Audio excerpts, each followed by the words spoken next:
Anger is tipping the scales at one of the nation's largest drugstore chains, CVS, making it mandatory for its workers to report their weight and body fat if they want to keep getting the company's health insurance, or they face a $600 penalty. ABC's Steve Osunsami has the story. CVS, with nearly 200,000 workers, told everyone using their health plan that they have until May 1st, 2014 to get to a doctor and measure their weight, height, blood pressure, and other levels. Employees who agree to the testing see no change, but those who refuse will pay an extra $50 a month for health insurance. It's technology-enhanced discrimination on steroids. The critics are having a field day, calling this coercion and worrying that CVS and any other company might start firing sick workers. The approach they're taking is based on the assumption that somehow these people need a whip.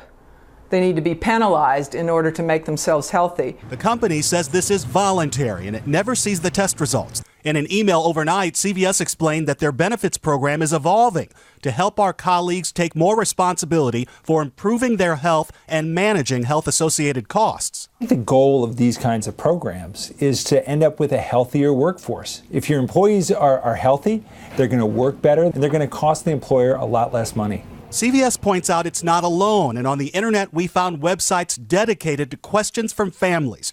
Is my company's wellness program legal? The plan is called voluntary, but seems anything but. Brad Seff learned it's perfectly legal. He worked for Broward County, Florida, and sued them when they charged him $40 more a month for health insurance after he refused health screenings. He lost in court. I knew many people who worked for Broward County that said, I don't want to do this, but this is a tank of gas to me. All right, stand by. They're telling their employees not to worry, saying that doctors give the test results to an independent company and that CVS never sees them.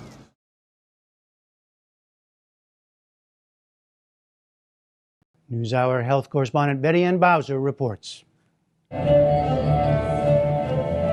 Dennis Adams is what the insurance industry calls a young invincible. I figured nothing would happen to me. When I was 26, or 25 when I got the plan originally, I had never had surgery, I had never broken a bone, I had never been in an ambulance, I had never been to the hospital. So when the nonprofit Oberlin Dance Company of San Francisco offered a new type of health insurance 3 years ago, the 27-year-old professional dancer didn't think twice. He signed up right away. It was a high-deductible insurance plan that traded lower monthly premiums for higher out-of-pocket costs to employees. In this case, Adams would have to pay $2,500 up front before his health insurance would kick in if he needed it. Then, the unthinkable. I got hurt. During a performance like this, Adams tore his ACL. When he needed an MRI to determine how bad the damage was, the provider demanded the $1,600 test be paid for up front. Adams was stunned, but even worse, he didn't have the money. Of the growing number of companies that are going to high-deductible plans, about 23% of them offer employees some type of rainy day option, usually called a health savings account or HSA. And even though the dance company is a non-profit with a tight bottom line, it puts $100 a month in each employee's account. The 30 people on the plan can also contribute to it tax-free, and the money rolls over year after year and from job to job. In the end, workers' comp paid for Adams' treatment because the injury happened on the job. But for the young dancer, it was a teachable moment. He went back to a traditional plan with higher monthly premiums. Dr. Drew Altman, president and CEO of the Kaiser Family Foundation in Palo Alto, calls this a reshaping of the insurance market. Well, I think we've been so focused on health reform in Washington. What we've missed is there's a quiet revolution happening in health insurance out in the country. According to Kaiser, last year, 31% of workers covered by their employers offered this type of insurance, with a deductible of at least $1,000. Enrollment has tripled, up from 10% in 5 years. They don't have a lot of weapons to throw at their rising health care costs any longer, so they have really no choice but to go in this direction, especially the smaller employers who are getting hit especially hard by rising health care costs. So we're seeing this quiet revolution in what health insurance really is. It's changing in the country, and it has big implications for people. The logic is that if you have a higher deductible, as a consumer, you're going to pay more attention to the marketplace and how much people are charging you for their services. Hey, Jody. Phil Lebherz is the founder and chairman of LISI, an agency that provides support for health insurance brokers throughout California. About a third of his employees are on these types of plans. And Lebherz says their rise in popularity comes down to economics. This move to high deductibles is really, at the bottom line, an economic market adjustment to lowering the costs of the actual health insurance premium, putting some risk or some emphasis from a consumer standpoint and some interest in people trying to stay healthy so that it protects them and protects the company at the same time. What we're seeing is a change in the financing of healthcare, not an erosion of the coverage. The coverage is still there. In fact, there's more coverage than ever. That's why in 2009, the dance company's finance manager, Charlene Falcomer, recommended they start offering a high deductible plan with lower premiums. About a third of the company's 100 full-time employees opted in. So it's made a huge savings for us. The employees that are on it stay with it because they're getting used to it. They have to do what it takes to keep their healthcare costs down now.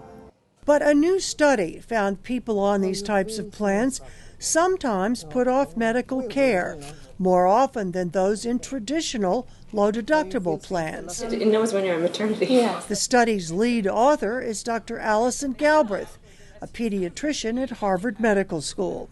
What we found was that in families in high-deductible plans, there was a much higher prevalence of delayed or foregone care due to cost compared to people in the non-deductible plans.